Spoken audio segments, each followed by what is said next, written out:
Yo, what's going on, fight fans? People's from all over. Josh here, 86 boxing with my man Poppy Choom. Yeah, yo.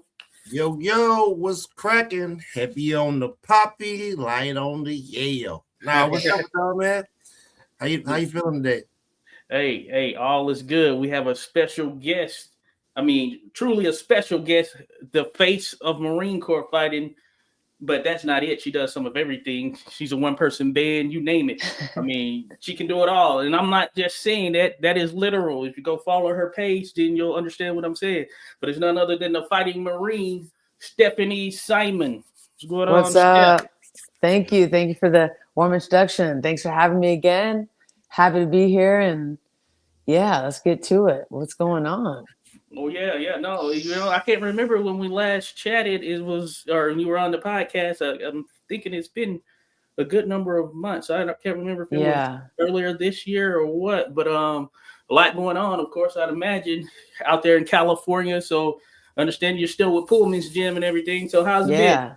It's been great. The steady adjustments and the growth, it's like really it's starting to like come together now, and every fight I feel like I'm getting a little better. I'm learning a lot of the technical aspects of fighting, which once Hmm. you start learning that, you can slow it down. And when you can slow it down, like you can understand what it is you're doing, and lot less fighting on instinct. So yeah, it's going good. Oh, you're working with the right people because you're speaking like from that old school thing, that old school type talk right there. Right. The old timers back in history. That's the way they talk. So that's good right there. Seeing that things are slowing down, and plus you had that amateur background and everything. So Right, I'm sure right. that probably helped and added to it because it's something about getting that experience, especially at that elite level of the amateurs, folks. The elite level. There Hmm. are differences, of course. She's at the elite level, so I'd imagine that added to it as well there. So that's good that you're feeling and seeing that, and your coaches are helping with such. For sure. I think there was a temptation to be, I guess, obsessed with getting a knockout, especially Hmm. because I hadn't had any until this last fight. And I guess really my whole career, I've heard knockouts are what sells. You need knockouts if you want to be seen, and if you want people to be excited about you, you need all this, and that. But I think I've said it before, but like the way people fight to get a knockout, they open up and they swing Hmm. like it's their life's dependent on it. The problem is if you fight like that, the way you fight someone who's not very good, if you fight someone who is good, you'll literally knock yourself out. So why would it make sense to practice what only works against someone that's not a good opponent, but doesn't apply to the highest level? And so once I started thinking of it that way, um, it started to make things a lot more understandable. And this fight, my last fight I just had, instead of like amping up the speed and the intensity in the fourth round, I decided to do it in like the second round. And so with the women's rounds being 2 minutes and this only being the sixth rounder, you don't have enough time to really like figure out your opponent. So it's a weird like balance between get after it soon but not too soon, like not too early. So um yeah, it's a lot of opinions, a lot of temptation to fall into what people are saying and to fight the way that people think that you should fight. But when you trust the process, as they say, and are patient, and again, fight with the same mechanics and mental process against someone that's not so good, the same way you do against someone that is good, like that Hmm. is consistency. That's gonna benefit you in the long run. You don't have to like change your style. Okay, now we're gonna work on defense. So you should have been working on defense 10 fights ago. But Yeah. if it's already instilled in your training from day one, then it's that's how it should be. Yeah, man. So I want to say that there people are really not giving women. We're not the sport isn't giving women fighters what they need, honestly, because I'm gonna tell you, every female boxer that we've interviewed, we've asked them about how they would feel about 3-minute rounds, right? And every one of them, we haven't had a single one that said, no, I don't want 3-minute rounds. Most of them say they want 3-minute rounds because another thing that's missing, another 60 seconds of storytelling for the commentators, another 60 seconds of, okay, I don't got to just run in there and play rock'em sock'em robot, right? I can figure some things out with that extra 60 seconds. So when you train, are they training you guys with the mindset of 2-minute rounds, or are they training you with the mindset of 3-minute rounds? As far as, I know each opponent is different, but.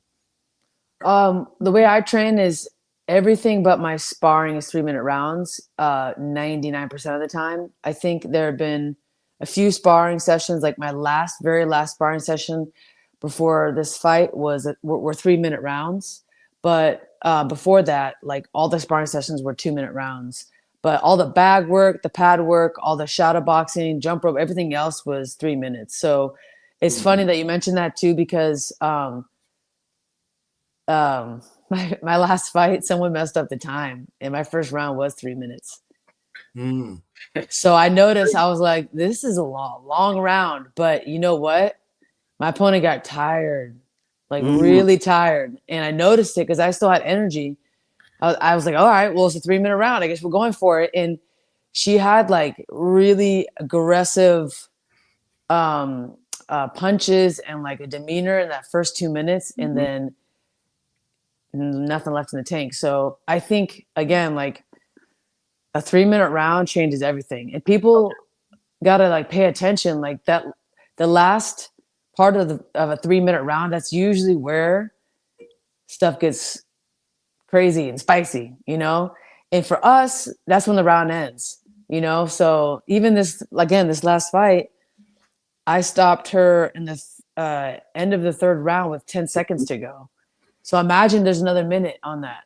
It's over, so I'm a fan of 3-minute rounds myself. I support that. And in the highest level of MMA, men and women do 5-minute rounds for championships. So they're doing it in MMA, then why can't they do it in boxing? I don't understand. Yeah, that's interesting. That is very interesting, and I just think about your background and that stuff. She's a Marine, folks, the fighting Marine. Do you know what endurance and all of that stuff, how that applies to things? I think about that. There's so many others. Tiara Brown, for instance, she ran cross country in college and all of that stuff. So these women are built for it. So it is interesting that you see some fights where, okay, they'll promote it as though, okay, this is going to be a 3-minute women's fight, but it's very sporadic on certain venues or certain events or whatnot. But yeah, you really haven't seen any real push or legislation in any way, I would say, even though we know how it is with boxing in terms of individual states and such, but we haven't seen that real push. And that is very interesting at this particular point in time when there are more women in the sport than ever, Yeah. I hope there's a change. It would have to really come from one of the guys at the top. It can't, unfortunately, like it can start with a woman saying, I want this, but like that always comes across as like, pick me, like I want to be the one, like make it happen for us, give us a chance. And I hate to say it, but like that doesn't always turn out well. I feel like there has to be people that are advocates for a change and for I guess like growth in women's boxing, people that have power, people that are in positions of power to make that change.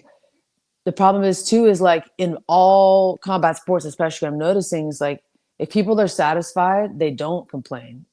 Yeah. Even if what they're getting is not as good as what they could get.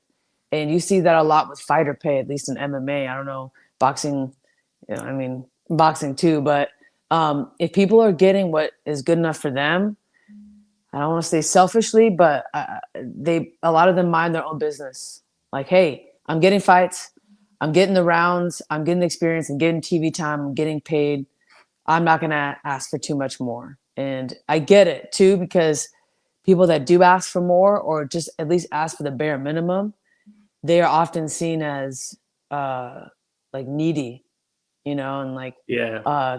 you complain too much and you just want to have everything your way. You can't have your cake and eat it too. And really, we're just asking for like honestly the bare minimum, So it's a dichotomy. We could use so the NFL has NFLPA, all these professional leagues have, players associations where it's like, what, we're gonna shut this thing down until it makes sense. I feel like there definitely needs to be a boxing, a BFA, Boxing Fighters Association, where you guys can go in and tell them what you want and get some leverage to negotiate. You know what I mean? Yeah. Uh, so okay, so let's say you were able to start a Boxing Fighters Association. What would be one of the things that you would and you got you got some people who are with you. What would be like one of the first things that you would actually ask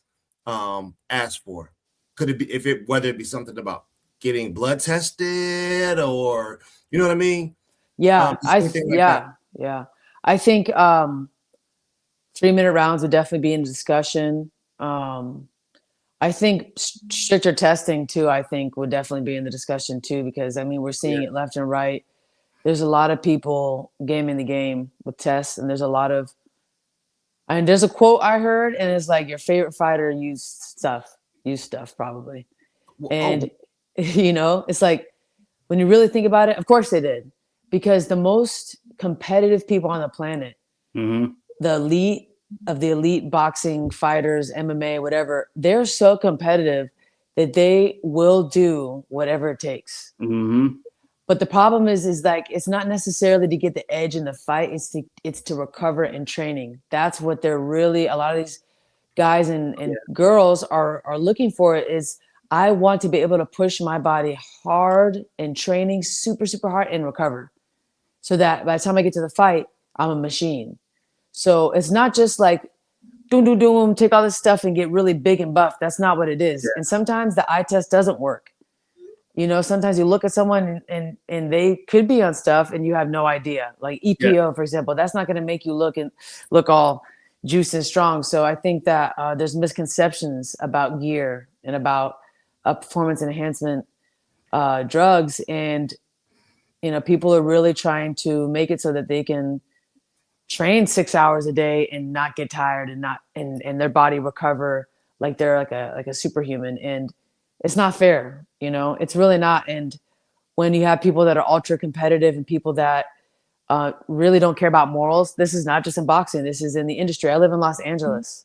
I see stuff all the time. I see people sell their souls, and people want to be successful. They want to be famous. They want to make money. And to them, in their mind, they justify cheating or taking shortcuts because they're like, you know what? I got to do what it takes to get to the top. And this is what it's going to take. So it is what it is.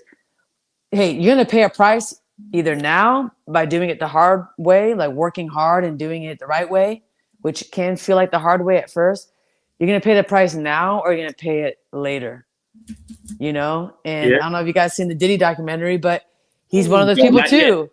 I just did a Instagram video. I was imitating his dancing when he did the tribute to Biggie.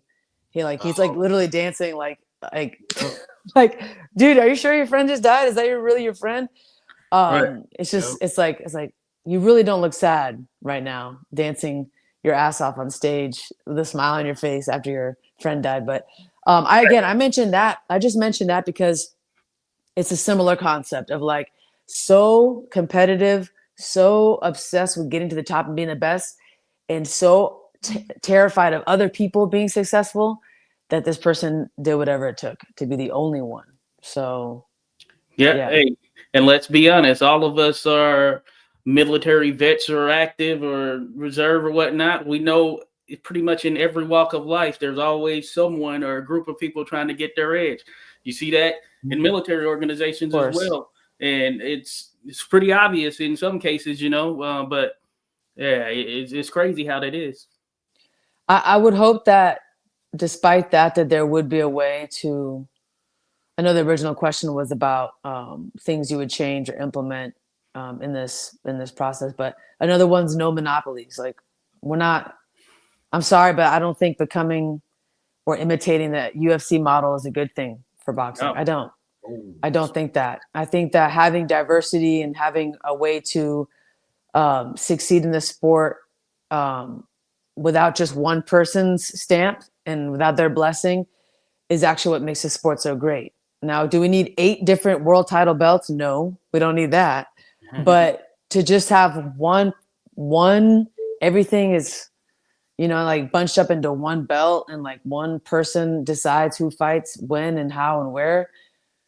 I mean, we're seeing that in other sports, and Yeah. it worked for a while, but right now it's you're starting to see a little bit of a dip. So Yeah.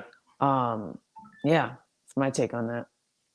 I'm glad. I'm glad we're having this conversation because I know I bring it up. I bring it up randomly and things like that. I just don't think there's a whole lot of hands in the pocketbook. And these fighters they're putting their lives on the line. The head is not meant to be punched.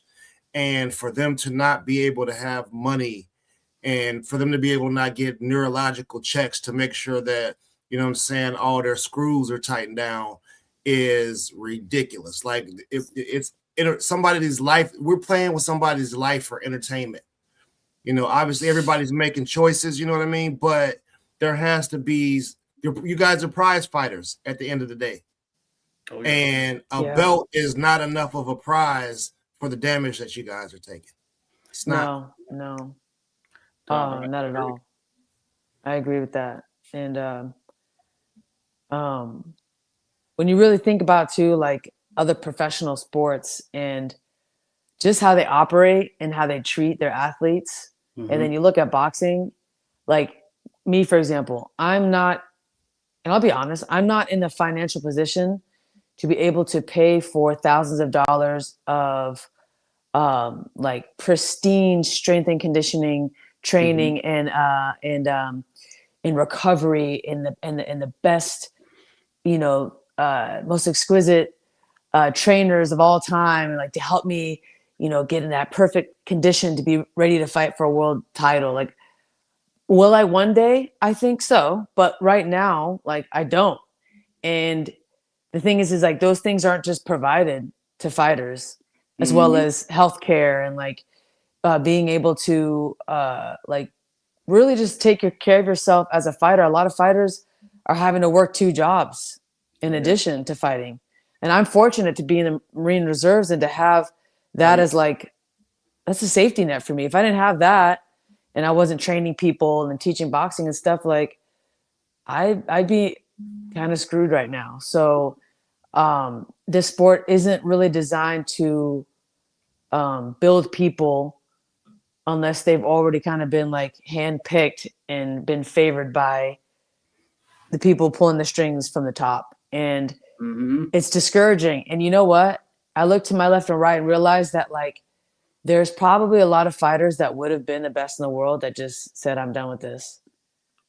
And they just were like, I'm done. I'm not doing this anymore. And just the sheer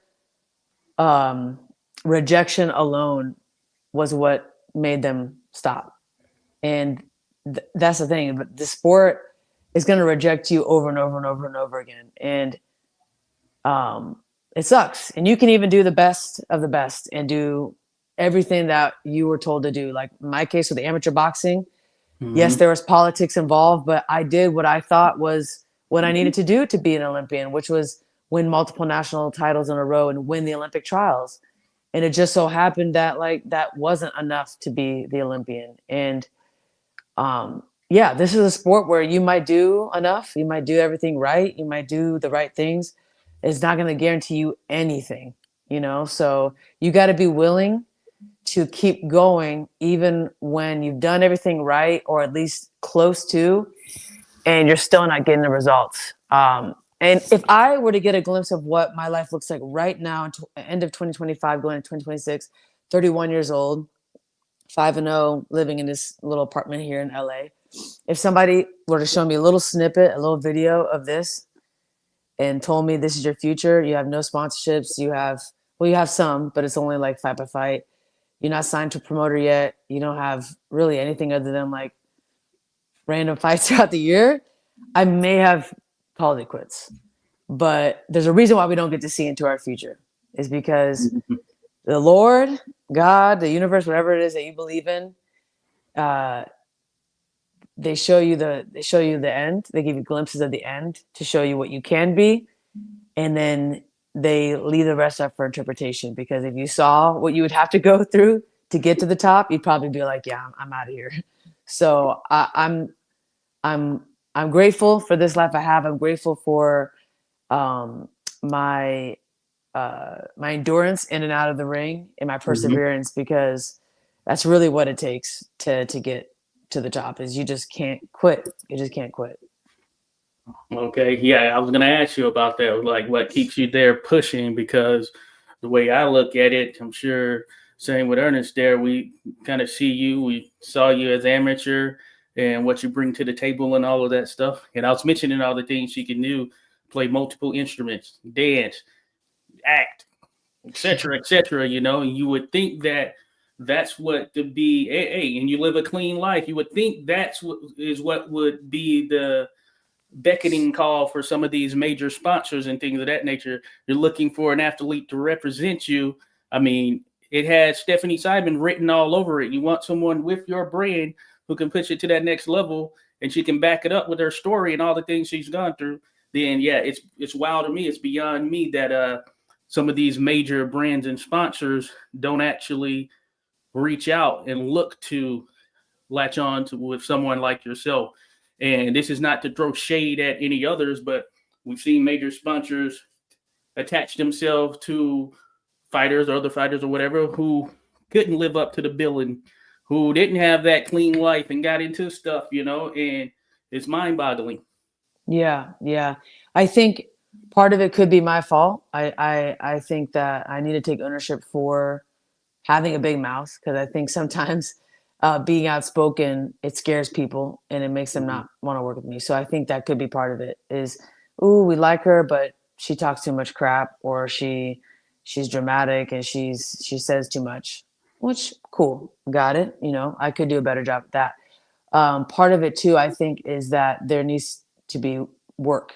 There's work to be done still, and it's not physical. It's mental, and it's emotional, and it's spiritual. And I think that until that work is done on my end, I'm not going to be given the path just quite yet. So I'm taking ownership for some of this, and some of it is out of my control. Some of it is just people not believing or wanting to take a chance. And hey, um, in this process, people that once did not even let me fight on their show because they were like, we got too many fighters, are now interested in really signing. So it's like, some of it is, it's just a process. It takes time. You have to make people a believer. But like, that's the thing, is everyone is a non-believer until they see it in real life. And then they go, oh, you know, snap. Like, that's a superstar right there. Like, that's a special person. And I felt that moment in this last fight. I really did, with the walkout, the performance, the afterward speech. I felt a click of like, okay, they're starting to believe a little bit more now. Like, we're getting somewhere with this, and we are. And there's going to be discussion this week about a potential signing. So it's getting there. It's getting there. It's just not getting there in the exact way that I envisioned, or that a lot of people envisioned. And so, yeah, it's hard, but it is what it is. So, You know, there are entirely too many successful women in corporate America who are running multi-million-dollar businesses, and I mean, I don't understand why they wouldn't, back a person like you. You know, you're a vet. You've done everything the right way. It's like, okay, let me grow my brand and help grow her brand simultaneously. Let me work with her. You know, here it is. I'm a lady who has a bourbon business, a whiskey business. Oh, I got equestrian farms. let me put something out there that people can relate to, and let's make Stephanie Simons our ambassador. Let's do that. Right? Yeah. What you waiting on? I mean, everybody says they love vets and all this stuff and the things. Like, thank you for your service. Hey man, yeah, okay. You're welcome for the statement, man, but put something into me. Yeah. There's a reason why I mentioned the captain. I don't care about rank. It's like I mention it to try to like make it a point. I'm like, wink, wink, Captain, Marine, hello, like, right. Help a sister out here, somebody. But to be honest, I have not gotten any major calls or like messages from like a major company of, a successful business woman who was like, I want to invest in your career. I just haven't. And I feel like I don't know. You could do something too. Like what was that? The Veterans Administration, like yeah. That would be great publicity for them. We see them. Right? We see them at the football shows at halftime and all that stuff with the salute the service and all of that stuff. Apparently, they're paying to be out there and hold that flag and all that stuff. Big money. Yeah, maybe I need to talk to the right people. Yeah. Somebody get me the Sergeant Major Marine Corps number. Somebody. He knows who I am. He's liked my videos on Instagram, but yeah, we'll see. It's sometimes you do got to kick down doors. Oh yeah, Hey, you've been doing that. You've been a barrier breaker there, Jess. Even in the Marine Corps. More though, even more. You got to be even more. I mean, look at Michael Jackson. Like they snubbed him. They didn't give him a single Grammy on that Off the Wall album. They sat there acting like he's That's like one of my favorites right there. And then he was like, "Okay, well, I'm gonna make the best album of all time. F you guys." And then 4 years later, he wins 7 in one night. So it's like. It takes a couple years, but it also takes that like mentality of like I'm gonna become undeniably so awesome and great and so good that you can't turn away, and that's my goal. Because I already know how my life's been. I'm not one of those people that's like rubbed elbows with the right guy, and the right girl, and it's just not. It just doesn't work that way for me. Also, I'm not enough of a politician to like weasel my way into a conversation or in a room and convince somebody that I'm their, that's not me. So I'm one of those people where it's like, I have to just kick down doors and become undeniably that one. And well, so be it. I guess I'm going to have to do that. It is what it is. And, but I'm open to ideas. So I appreciate the conversation regardless, because that is a great point. The VA, I work with them directly every few months, like checkups and all that stuff. So it's like, I'm someone that actually can literally relate to the VA as someone that uses their services. Yeah. So why wouldn't I work with them in this case? It would make sense. It's not just something I'm trying to sell that I don't even use, Right. Because that's not genuine, but it's something that I actually can relate to. So that's a great point. I'm glad you mentioned that. Yeah, I mean, you said something with Michael Jackson. A lot of people do not know that MTV would never play black artists videos. Michael Jackson was the first person to have a video on MTV. Not only did Michael Jackson kick the door down, he is by far beyond the greatest music producer type in the world. He changed greatest performer.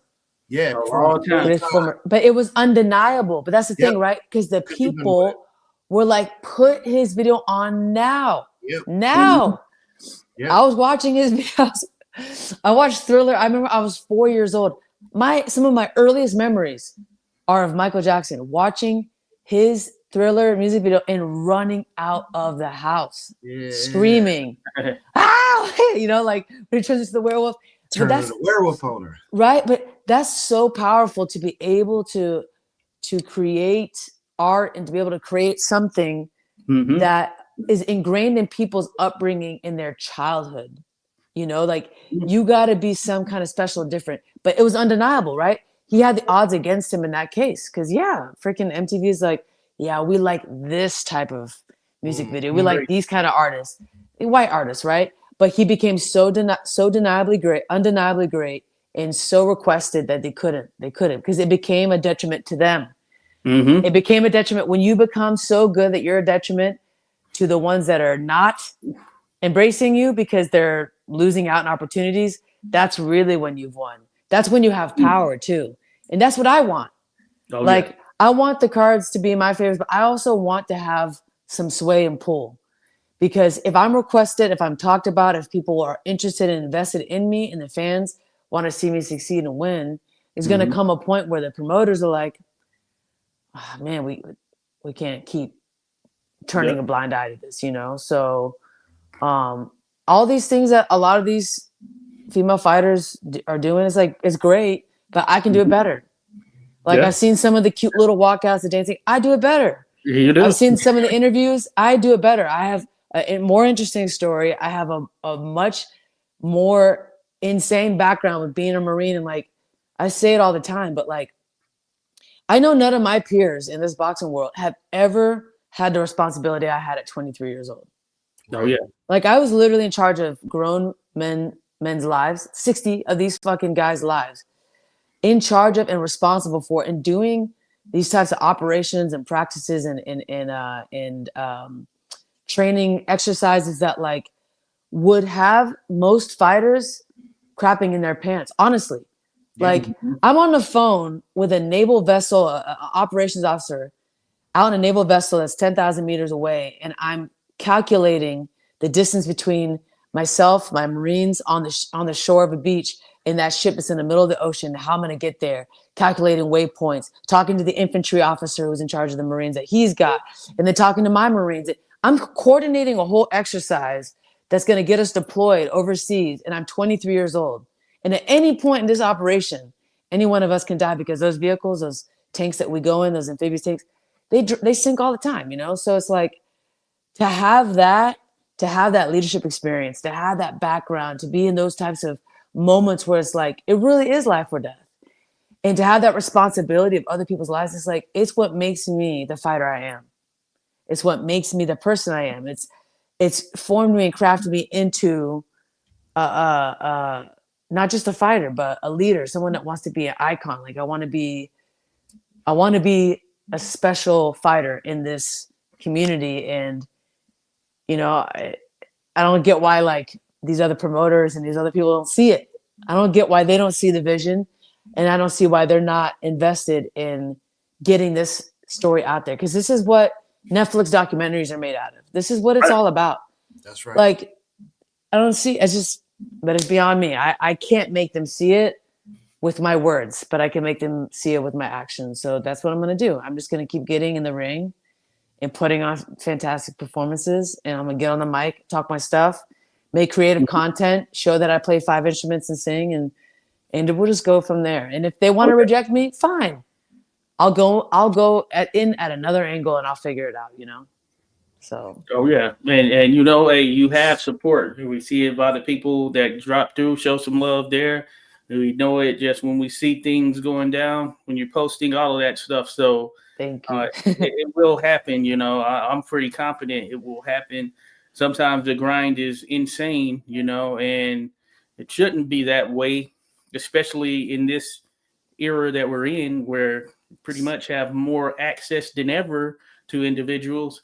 And that grind, yeah, it's still pretty crazy just thinking about it. So I commend you, of course, for sticking with it, you know, because it can be pretty daunting. And I'm sure just going through that day to day is something that, hey, you just have to find it inside of you to get up out of that bed, go run those miles, go do that training that you need to do. And I think if more people kind of understood that, then it would shed light on a number of things.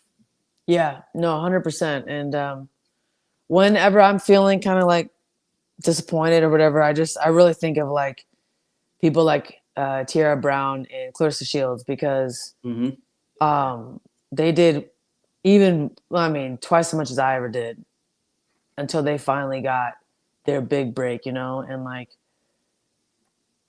so I have it pretty good, you know, regardless of like how I feel at times. I have a lot to be grateful for.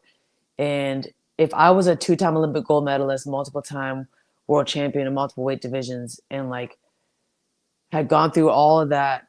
I mean, Clarissa went through, and like, if it had taken as long as it did for her to get the recognition and just the opportunity, I couldn't imagine. And her situation is even more drastic and even more polarizing because she quite literally was a 17-year-old Olympic gold medalist and then a 21-year-old Olympic gold medalist. And then by the time she was 27, like, she's just the most dominant female fighter of all time, and still not really getting the recognition and the opportunity she deserved. And now it's finally coming together, you know, like, Oh yeah.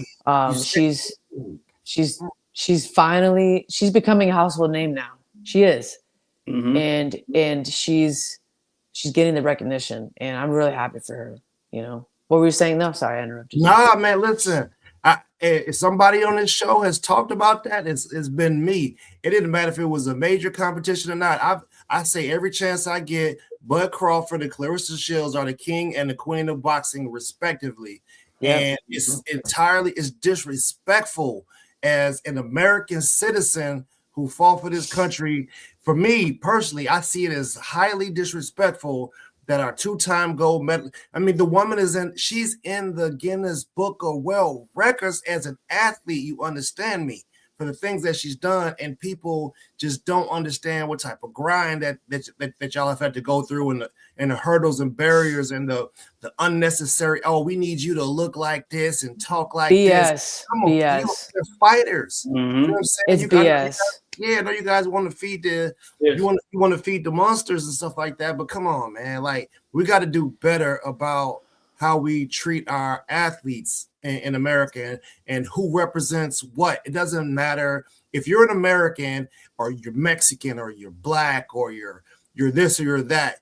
Just be an American, and the American public needs to get behind American fighters. It's ridiculous that fighters can come over here on our soil and get more love than us. Like, huh? Like, what is that?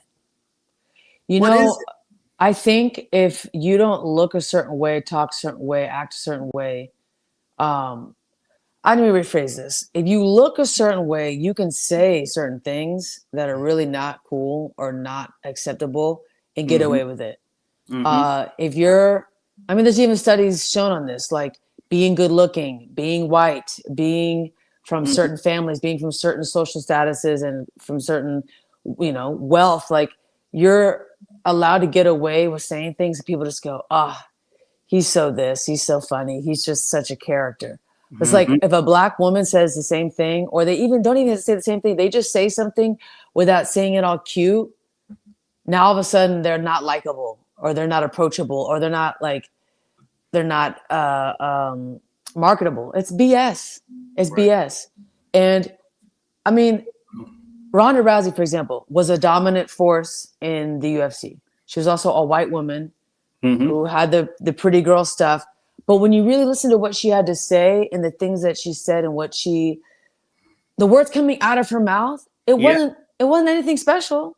Right. But she was adored and loved. And like, obviously now things have changed, but like when you close your eyes, just close your eyes for a second and try your best to be as unbiased as possible and listen to the message instead of being obsessed with the messenger. Listen to the message. You'll realize that like Clarissa Shields is the GOAT. She's the GOAT. Yeah. She's that girl. She's awesome. Like, just because someone talks and speaks in a way that like you don't like doesn't mean they're not freaking awesome. You shouldn't back them up. Like, there's no way, unless you're someone that's a little racist or a little sexist, that you can watch that movie, the Fire Inside movie, and not be inspired.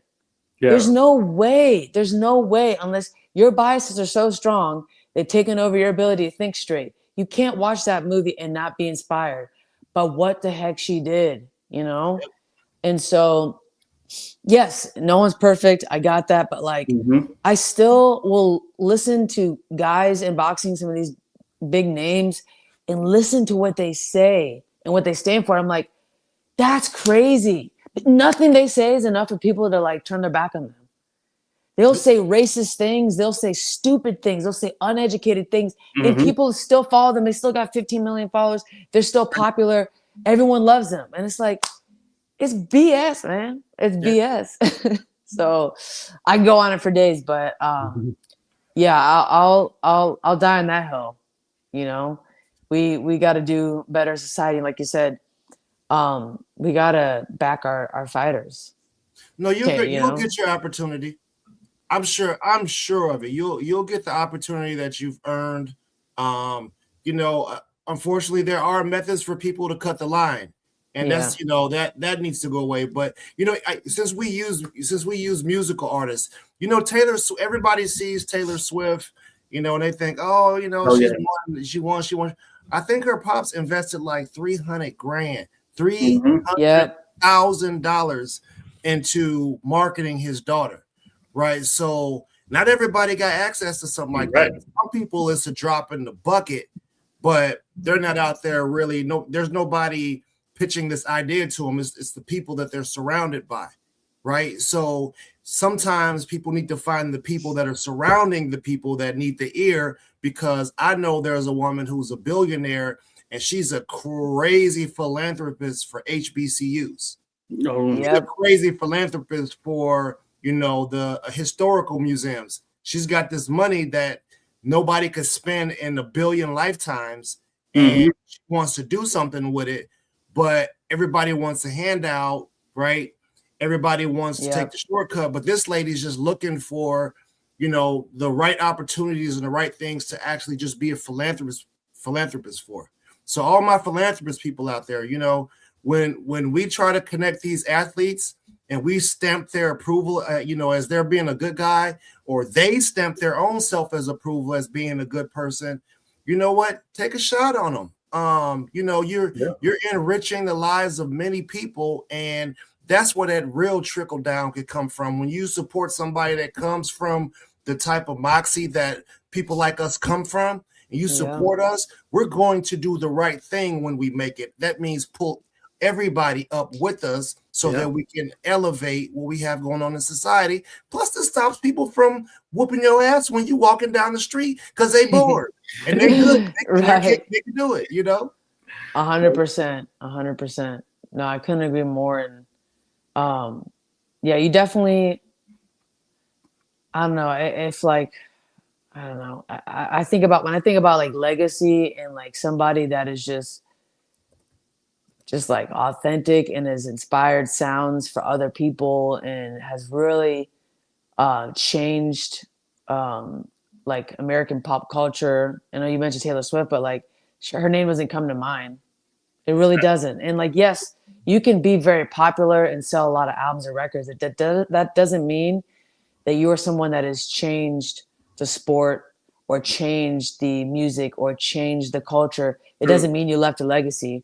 And that's the thing, is like when you chase streams, record sales, money, album sales, being number one, and you don't chase the art, or you don't chase in the boxing sense, you're not chasing the legacy, or at least I get it. You got to make money, and there comes a point where it's like, okay, now I've got the belt.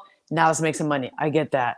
But if it's just about the money and it's not about being great and like trying to leave an impact on the sport or your community, whatever it is, eventually people look at you and they move on and look back like, who is that again? And it's like, you're forgotten. And you were known maybe as that person that was super rich. Yeah. And it had some pretty big fights, but like, did you inspire people? Did you make a change? Did your music, inspire other people to make music? And like, were you like the founding person of your genre of music, for example, like that made other people want to be like you? Like, not really. So I think that's more important. It's like, that's the to me, again, I bring up being an icon. That's the true meaning of being an icon, is like starting a movement, and by you doing what you do, like Muhammad Ali, like that was a freaking icon. Oh yeah. You know, yes, there might have been other people with better jabs than him, better defense than him, whatever, like technically, but the whole picture, the way he moved, the way he Mm-hmm. embodied what it meant to be a boxer and to be an advocate for, for the rights of Black people, like he was just different. He was a poet in and out of the ring, Mm-hmm. and he's the kind of guy that when he talked, you shut up and you listen. Like, Mm-hmm. that's special. All eyes. Like Tupac was the same way. Like Yep. that was someone like they could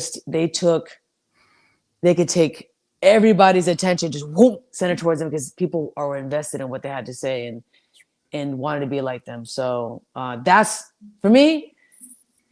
Shoot, that's the goal. And if it takes a little longer to get there because I'm doing it the right way, then so be it.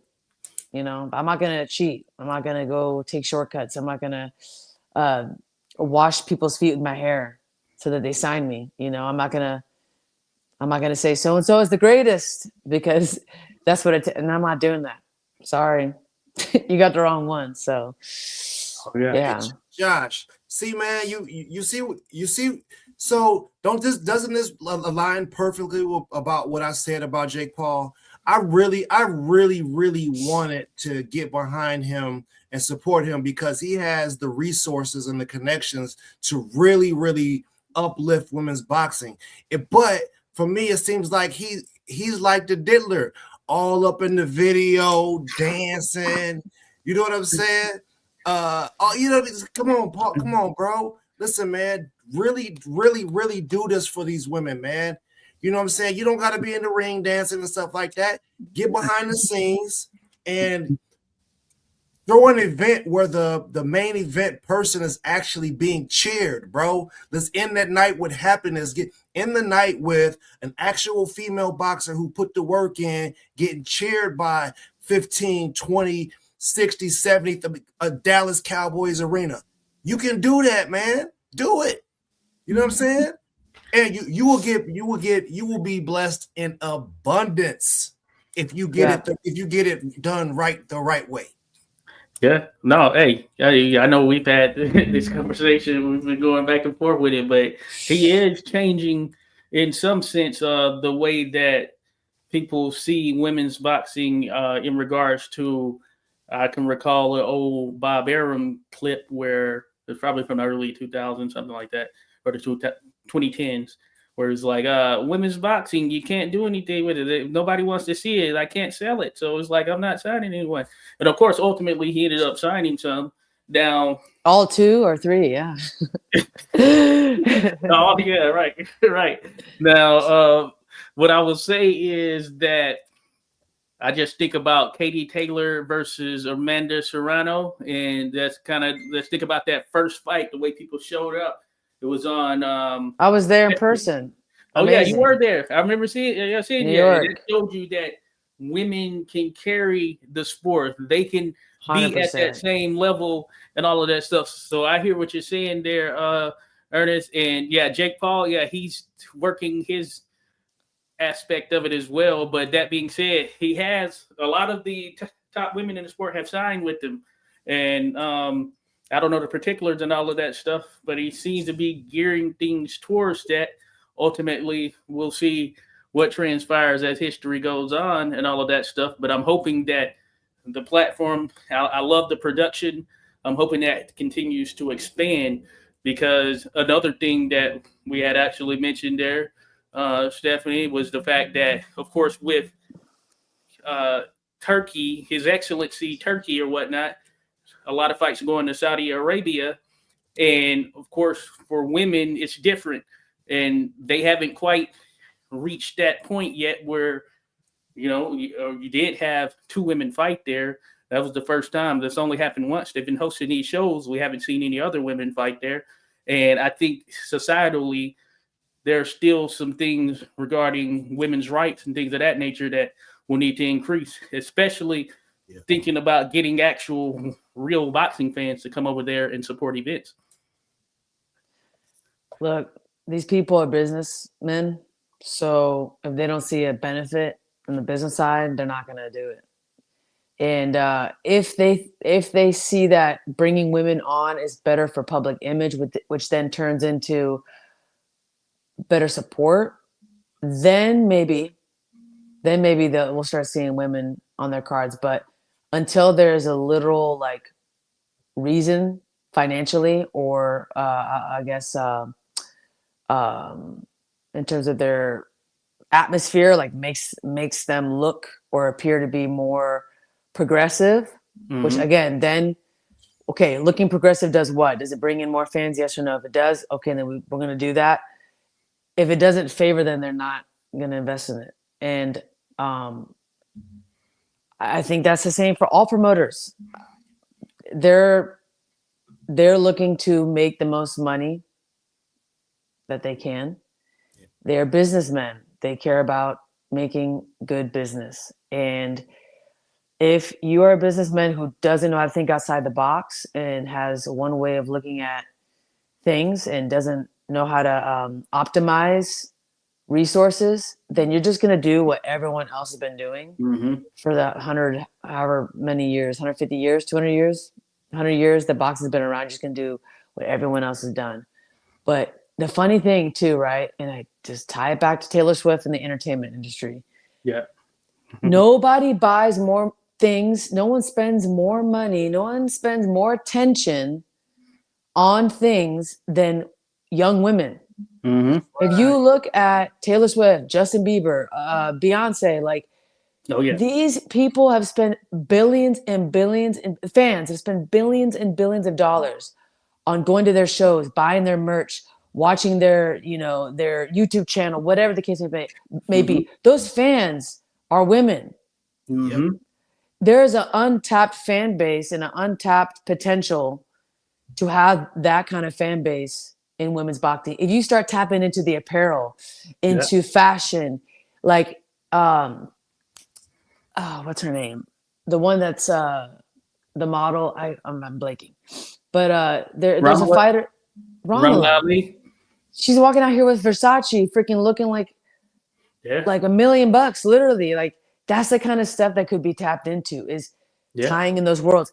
Boxing is pageantry. You literally walk out like a damn, like you're some kind of royal family member, and you step into your throne. Like there's so much room for potential for art, for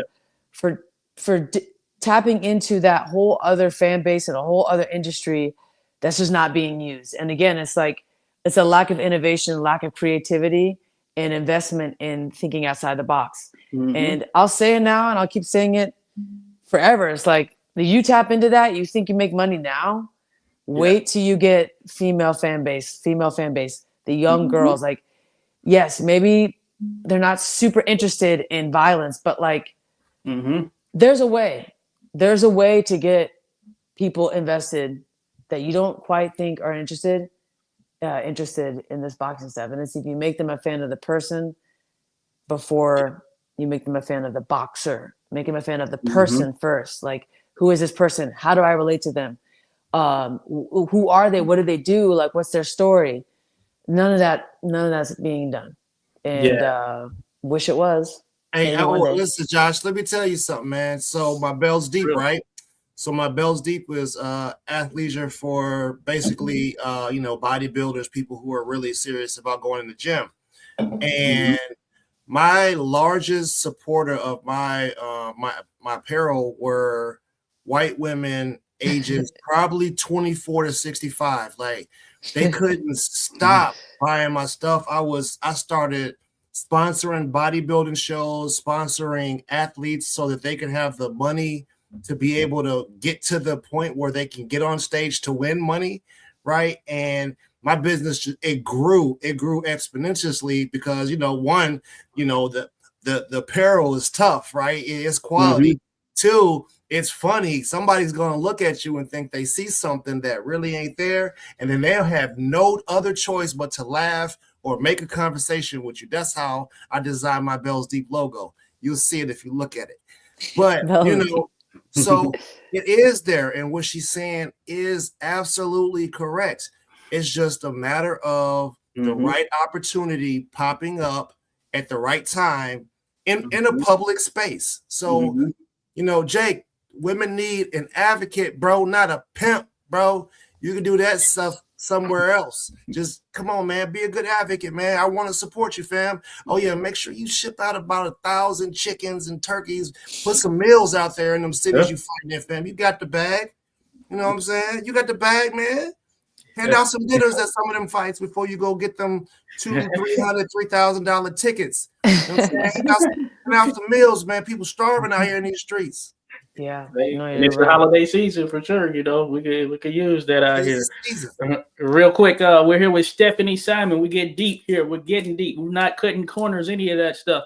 Stephanie Simon. I had dropped it in the chat or in the scrolling across the banner at Steph Simon Boxing on IG and TikTok. She has a YouTube as well. I'll make sure to tag that YouTube, post something about it there. But yeah, at Steph Simon Boxing. You want to go follow her and you'll see what I'm talking about. You better follow me. Yeah, no, you better. You better hear that. I'm just kidding. You hear that, Melissa? You better be following. Yeah, don't make me tell you to take the trash out 2 times. That's right.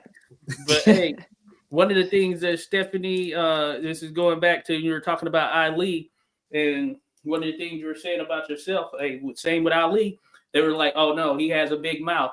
He talks too much or whatever, because he was speaking on those things that he would speak on those things that weren't in a politically correct fashion, you know, calling it out for what it was. He spoke on how when he won the Olympic gold medal, and then he came back and he could even sit down and have a meal at a white establishment or something like that. You know, he spoke on those type of things. He spoke out on the Vietnam War, and it took until he actually was off the scene for a bit, dealing with Parkinson's and all that stuff. He lit the Olympic torch at the Atlanta Olympics. I can't remember that 96 or 92. 96, yeah. 96 Olympics, right?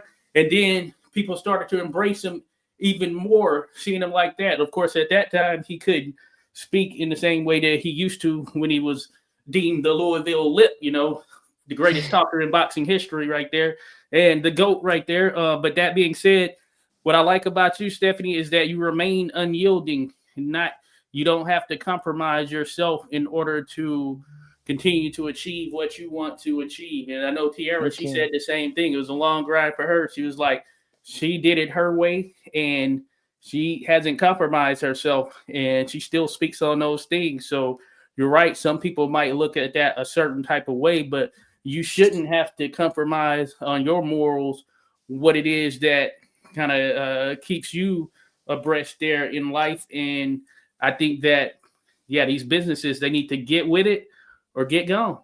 Come on, guys. No, but I appreciate that. And you guys are really great to speak with, and you fired me up, man. You fired me up in the best way. So thank you for seeing what I'm talking about and understanding, you know, kind of what I mean when I talk about these things, you know. And not all podcasts are quite as understanding. So yeah, this is definitely a safe space for me to kind of speak about my experiences and everything. So I really appreciate you giving me a platform and an opportunity to speak, you know. So you guys are awesome. Hey, you're a vet. You're a vet just like us. I know. Listen, y'all. I got bags under my eyes because I was burning the candle on both ends. I went to my Air Force buddy. He was contracting in Europe. He caught a virus. He ended up getting Guillain-Barré syndrome, and he was paralyzed. You know, 60 a month ago, he couldn't move. He couldn't do anything with himself. Today, you know what I'm saying? My man he's able to grab stuff. He's able to get out of the chair just a little bit. He can straighten his legs out. And so we took him out and we took him to the club in Austin. We took him to a hookah bar and made sure he enjoyed himself. And you know what? He won before he started even recovering because he won here. You know what I'm saying? So y'all see these bags under my eyes. These are happy bags, baby, because we support each other. And I got one other suggestion that I could put out there. Hey, look, Layla Ali, Clarissa, y'all are in position to put whatever differences you have aside. Christy Martin, you know what I'm saying? Hey, all of you powerful women need to stop bickering and beefing with each other and sit down and have a real conversation about how you can push it and be the real ambassador to hand this thing off to the next generation. Y'all really can make a difference. I know you can attract the sponsorship, you know, and Clarissa, you've done everything there is to possibly do in boxing, man. So I think get that business sense. I know you got it, but, you know, maybe kind of find a way to try to make it a little easier for the next generation. If those three came together, you're right. If those three, ooh, man. Yeah, man. Major power right there. Major. That's game over right there. Imagine they all cross promote an event, right? In several events, like, oh, that'd be huge. Yeah. Who can stop them? You know what I'm saying? That's super powerful right there, no doubt. Incredible. So, but all right, we're rocking and rolling. We're coming up with these good ideas here. Hey, smart veterans here. No doubt about it. So yeah, we're here with Stephanie Simon, folks. Stephanie Simon, she's been here about an hour. And hey, we appreciate you, Stephanie. Always coming showing love. Hey, you have a home here on this channel. All the channels, we're connected there, and hey, we're always gonna push that out there because we're pushing for the sport of boxing. It was pushing for women to get their recognition in the sport of boxing.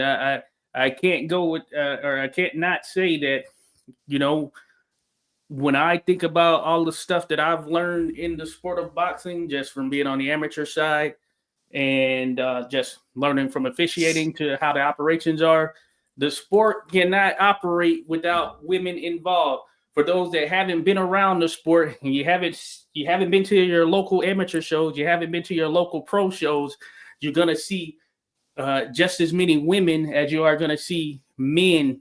And then when it comes to the actual operations, how it's running, you're going to see a bunch of women that are involved in the sport. So they've been here, they've been involved. And I've been taught so much from Candy Jacobs, Tamara McKinney, Latasha Washington, you name it, the whole nine. I've learned so much stuff just being involved with women in boxing. So the sport in itself, we need to embrace the women, embrace our women in this sport who are helping to elevate it. Amen. That's powerful. I thank you for saying that. Thank you. Yeah, no doubt. That's awesome. We don't hear it enough. So thank you. No doubt about it there. But man, hey, it's been great. Of course, Stephanie, we know you're out there in Cali. You probably got things to do. You got to get to training and all that good stuff. Or whatever it may be. Gotta get my run in, man. It's time to run. Putting the miles. See, look at there. Hope she's leaving right from here, and she's gonna run. Oh, Stephanie, I took this little 10-week guitar course, and I know how to catch a tune now. Of course, with no name. Okay, let's go. I'm working it. So we're gonna work a song or something. I mentioned that. We're writing. It's gonna happen. 100%. We're gonna have a whole duet planned out, man. Let's get it. Let's get it, folks. But hey, we appreciate everyone who dropped in, showed us some love here with Stephanie Simon. Be sure to go follow her at Steph Simon Boxing. Look it up. You'll get connected there. And with Thank you. We appreciate everyone. Semper Fi.